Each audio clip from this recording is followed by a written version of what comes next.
আমার একমাত্র মেয়ে ভর্তি হয়েছে স্কুলে, সে গিয়েছিল স্কুলে,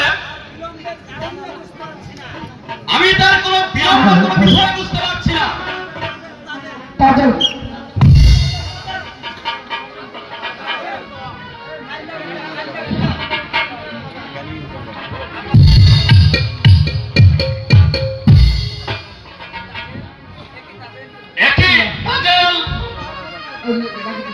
তোমার মুখখানা বলিনি কেন?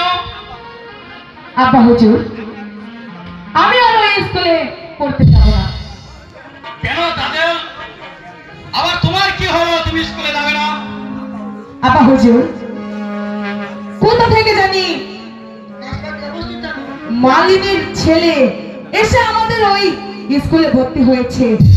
আমি তার সঙ্গে কিছুতেই পড়াশোনায় পেরে উঠতে পারছি না, তাই আমি আর ওই স্কুলে পড়তে যাব না। আর যেতে পারি, আমার একটি শর্ত আছে। কি তোমার শর্ত? যদি ওই ছেলেকে স্কুল থেকে তাড়িয়ে দিতে পারেন, তবে আমি ওই স্কুলে পড়াশোনা করতে যাব। কোথায়